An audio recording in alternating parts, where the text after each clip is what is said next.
Bonjour. Alors, dans cette vidéo, on va étudier comment compléter un ensemble de nombres en rajoutant un nombre euh, qu'on estime lui manquer. Et on verra comment cette construction pourra être reprise en vue de la construction, comme l'indique ce titre, de l'ensemble des nombres complexes. Alors, vous connaissez déjà des ensembles de nombres tels que l'ensemble des antinaturels, qui disposent de plein de propriétés. Le fait qu'on puisse additionner des entiers pour obtenir un autre entier ou multiplier des entiers entre eux. Autrement dit, on dit que l'ensemble des antinaturels est muni de lois de composition interne, une première loi notée plus, additive, une deuxième loi notée fois, multiplicative, avec plein de bonnes propriétés sur lesquelles on reviendra. La commutativité, l'associativité, l'existence d'éléments neutres, 0 pour l'addition, 1 pour la multiplication. Mais euh, algébriquement, les propriétés ne sont pas encore très très riches. Par exemple, il manque ce qu'on appelle des symétriques.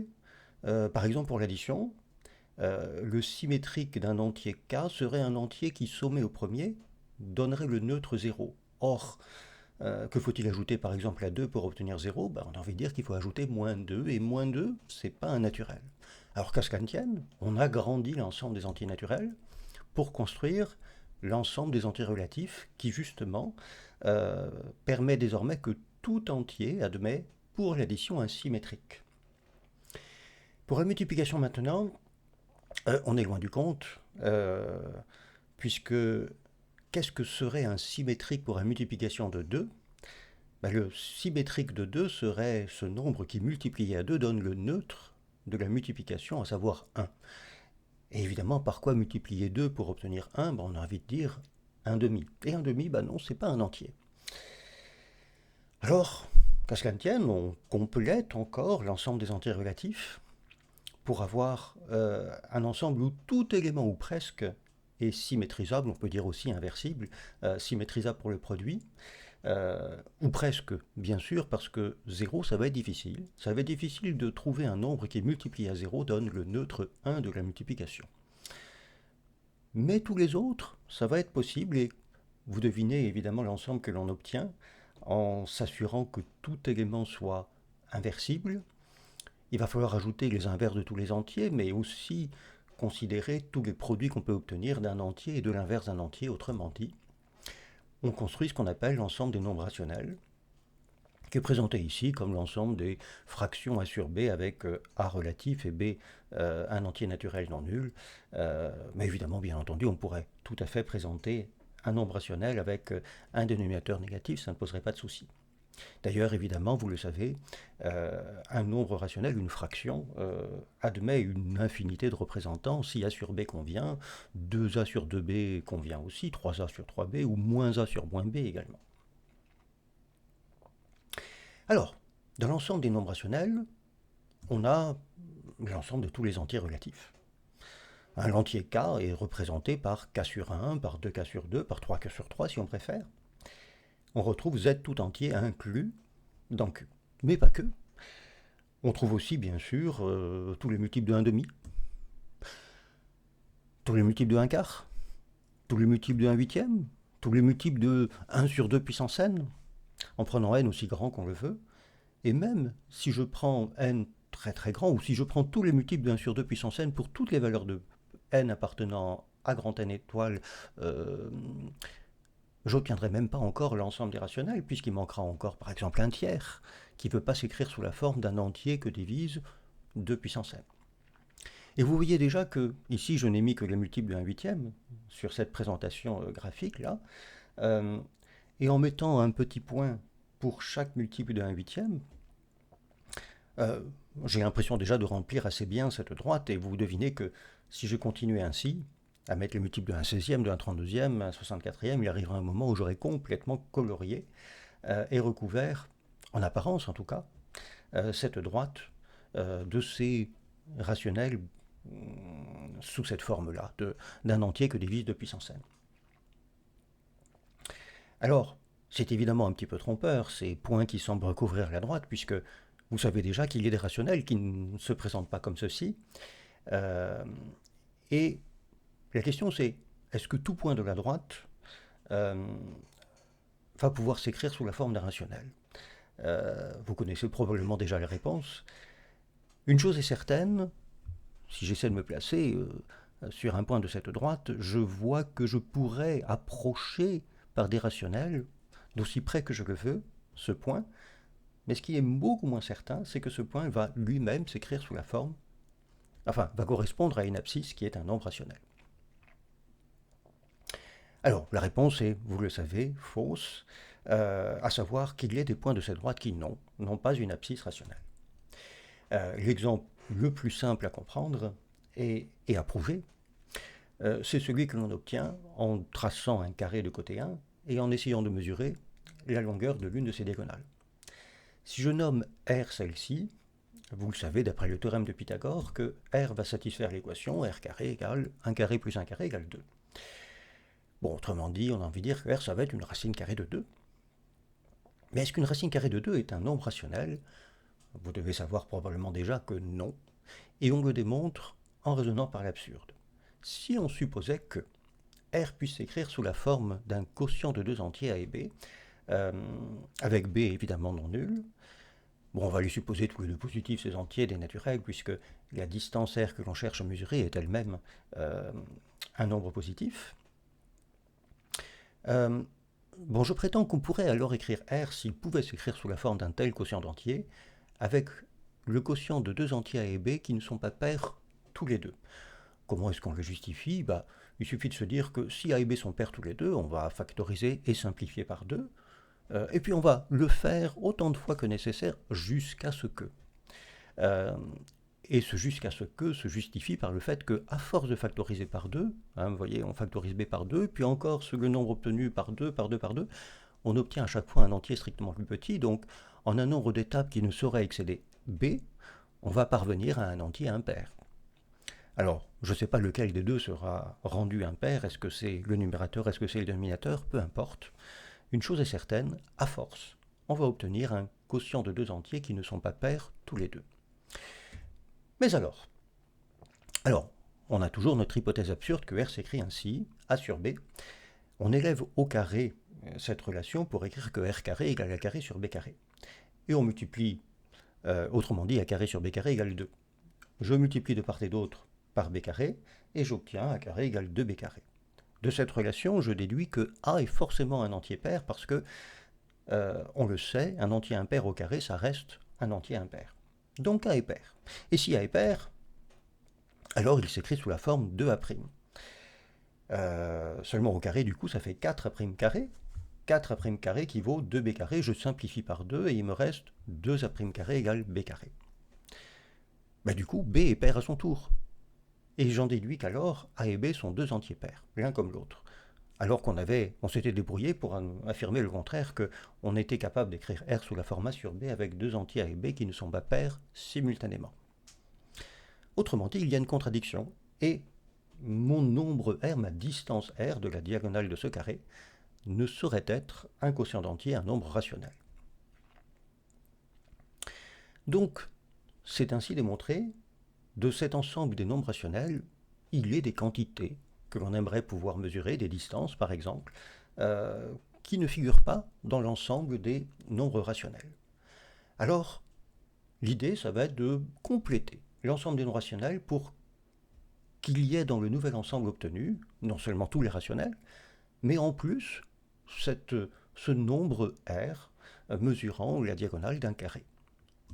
Alors, plus formellement, voilà ce qu'on va faire. On va construire un ensemble qui contient tous les rationnels et qui contient en plus une solution qu'on notera petit r de l'équation x carré égale 2. Alors, de cet ensemble, qu'est-ce qu'on veut? On veut qu'il y ait tous les rationnels, on veut qu'il y ait R, et on aimerait qu'on puisse calculer, comme on le faisait sur l'ensemble des rationnels, qu'on puisse calculer la somme de deux éléments, le produit de deux éléments. Alors, comme il doit y avoir R et tous les rationnels, il doit y avoir tout nombre s'écrivant B fois R avec B un rationnel. Mais aussi, on doit pouvoir additionner tout rationnel et tout nombre tel que B fois R. Autrement dit, on doit avoir, à tout le moins, tous les nombres s'écrivant A plus BR avec A et B des rationnels. En fait, on va se rendre compte que sous cette forme, de l'ensemble des éléments qui admettraient une écriture de la forme A plus BR, on obtient un ensemble qui a toutes les propriétés requises. Nommons grand E celui-ci, l'ensemble de ces A plus BR. Et voyons comment est-ce qu'on peut additionner, multiplier des éléments de grand E. Alors, une petite vérification importante, on va noter qu'un élément de grand E, qui s'écrit donc sous cette forme-là, A plus BR avec A et B des rationnels, ne s'écrit que d'une et une seule manière sous cette forme-là.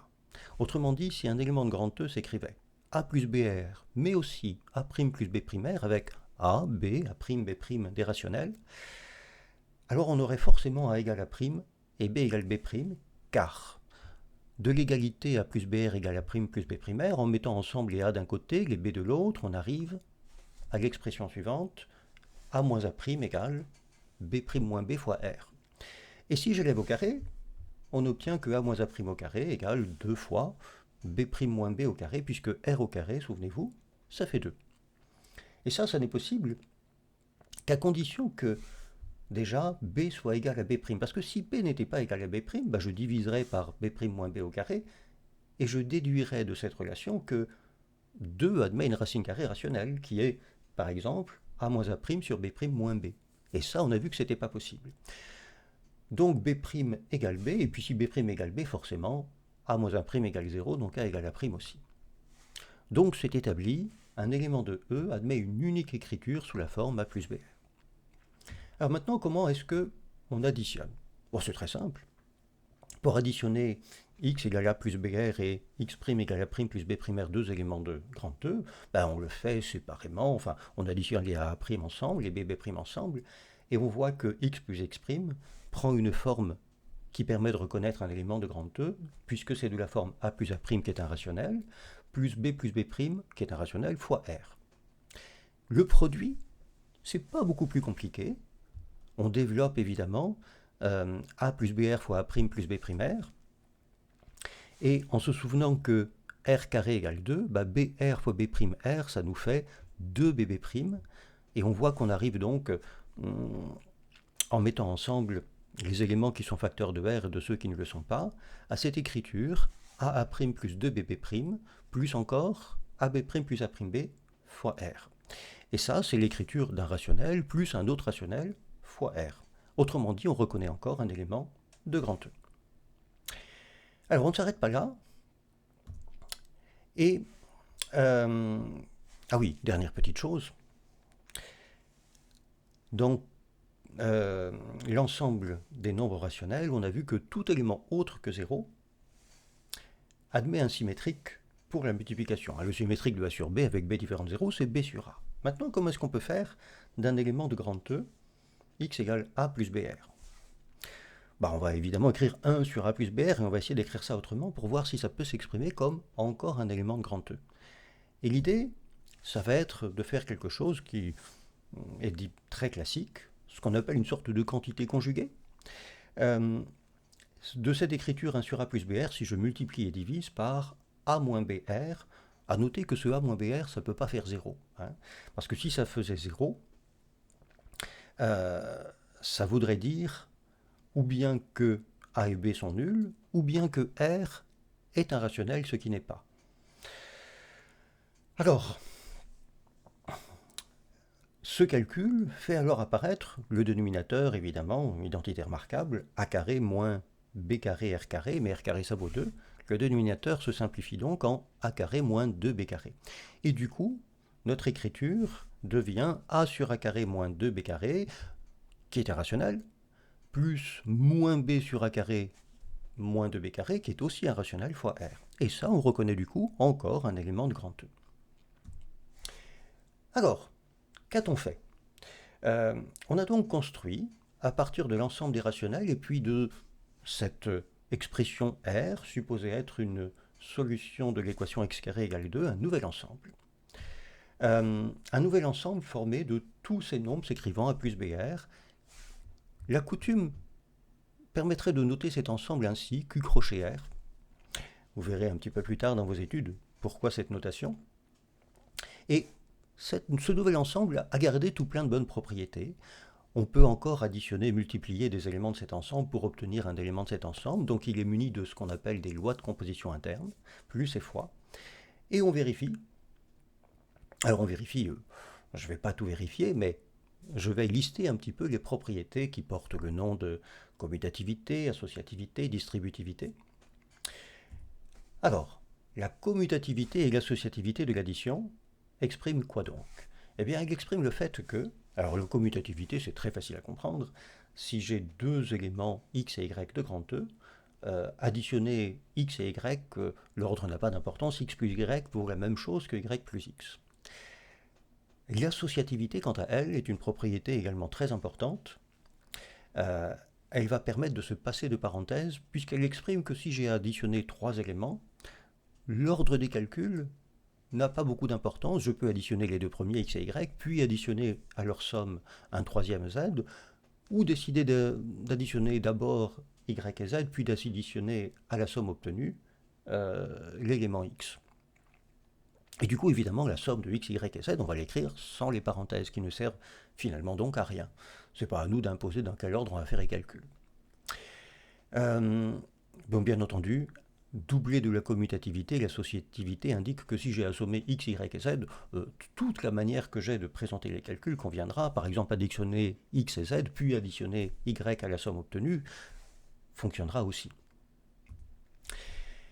Alors, pour la loi fois, pareil, je ne vais pas le justifier, mais c'est un bon exercice que de prendre une feuille de papier et un crayon, avec la loi fois qui a été définie, et de vérifier que c'est bien commutatif, ça se fait tout seul, ainsi qu'associatif, ça demande un petit peu plus de travail, mais ça se fait également très bien. On vérifie encore que 0 est toujours neutre pour l'addition. Alors 0, ça s'écrit 0 plus 0 fois r, évidemment. Et 1, qui s'écrit forcément sous la forme 1 plus 0 fois r, est encore le neutre de la multiplication. Enfin, on vérifie la distributivité de la multiplication par rapport à l'addition, qui exprime les propriétés suivantes, qui permettent de développer ou de factoriser, que quelles que soient les valeurs de x, y et z dans grand E, x fois y plus z se développe en x fois y plus x fois z, et x plus y fois z, ça marche dans les deux sens. De toute manière, la commutativité de la multiplication indiquerait que si ça marche à gauche, ça marche aussi à droite. X plus y fois z égale x fois z plus y fois z. Voici la distributivité de la multiplication par rapport à l'addition. Alors, on n'a pas tout à fait terminé, mais presque. Enfin, tout élément de E a un symétrique pour l'addition, c'est-à-dire un élément qui, additionné au premier, donne le neutre 0 de l'addition. Et le symétrique de x égale a plus br, sans surprise, c'est l'opposé de x, cet élément qu'on notera moins x, et qui n'est autre que moins a moins b fois r. Et on l'a vu, tout élément x égale a plus br non nul, c'est-à-dire tel que le couple AB diffère du couple 0,0, est symétrisable pour fois, mais ce qu'on appelle un inverse du coup. Et l'inverse de x, c'est ce nombre que l'on peut certes écrire 1 sur x, mais qui s'écrit sous cette forme qui permet de reconnaître un élément de E, a sur a carré moins 2b carré, plus moins b sur a carré moins 2b carré r. Et toutes ces propriétés font de E ce qu'on appelle un corps qui est une extension, puisque ça contient le corps des rationnels. On parle ici d'une extension quadratique du corps Q. Alors, quelques petites pistes pour se poser des questions et voir comment est-ce qu'on peut reprendre cette construction pour obtenir d'autres extensions du corps Q. Par exemple, on s'est décidé à ajouter une racine carrée de 2. Si on avait voulu rajouter non seulement une racine carrée de 2, mais aussi une racine carrée de 3, on a au fond deux manières de le faire. L'idée, ça va être, pourquoi pas, de faire ça en deux étapes. On rajoute une racine carrée de 2, et de l'ensemble obtenu, on rajoute encore une racine carrée de 3, puis on peut aller dans l'autre sens. On peut rajouter d'abord une racine carrée de 3, et ensuite une racine carrée de 2. Alors, du coup, évidemment, ce qu'on a fait pour rajouter une racine carrée de 2, on fait la même chose, mais en partant non pas de Q, mais de l'ensemble déjà étendu autrement dit de l'ensemble grand E qu'on a discuté précédemment, euh, ça donnerait des trucs tels que, donc, une fois étendu une première fois notre ensemble, en rajoutant R3, euh, on obtiendrait que l'ensemble obtenu serait formé d'expressions telles que A plus BR2 plus A' plus B'R2, le tout fois R3. Ainsi, on voit que pour définir un élément de ce nouvel ensemble de nombres, ce ne sont plus deux rationnels qui permettent de le décrire, mais en fait il en faudra quatre. Bon, puis on peut continuer comme ça, on peut rajouter ensuite la racine de 5 et ainsi de suite. Un autre exemple pourrait être de vouloir rajouter non plus une racine carrée, mais pourquoi pas une racine cubique de 2. Euh, alors en fait, ça ressemblera beaucoup, si ce n'est que euh, on se rend vite compte que, ok, dans cet ensemble, si l'on veut qu'on puisse additionner, multiplier des éléments, il va falloir qu'ils contiennent tous les rationnels, qu'ils contiennent tous les éléments qu'on obtient comme le produit d'un rationnel b et de petit r, mais également il va falloir qu'ils contiennent r carré, et r carré, on peut se rendre compte qu'il ne peut pas s'écrire sous la forme a plus br, quelles que soient les valeurs de a et de b des rationnels. Et du coup, on va être obligé de rajouter formellement r carré à cet ensemble, et plus généralement, on va être obligé de construire cet ensemble formé de toutes les sommes de a plus br plus c r carré, où a, b et c sont des rationnels. Et ce qu'on obtient là, c'est ce qu'on appelle une extension cubique du corps des rationnels. Bon, alors vous devinez que ce genre de raisonnement peut être complété encore, enfin, on peut faire des extensions de degré 4, 5, 6, tout ce qu'on veut. Se pose aussi la question, que je vais laisser ouverte, de se dire comment est-ce qu'on pourrait, par exemple, étendre le corps des rationnels en rajoutant un élément tel que pi. Et là, je ne vais pas rentrer dans les détails, mais ce serait un petit peu plus compliqué, parce que pi n'est pas racine d'une équation polynomiale à coefficient entier ou rationnel. C'est ce qu'on appelle un nombre transcendant. Et là, l'extension de Q qu'il faudrait construire, c'est tout à fait faisable, mais elle serait en fait beaucoup plus grande. On ne pourrait pas se contenter d'un nombre fini de rationnels pour décrire un élément de l'ensemble sous-jacent. Bon, tout ça, vous étudierez un jour, mais pour l'instant, on en a assez pour aborder, dans une vidéo à venir, la construction du corps des complexes.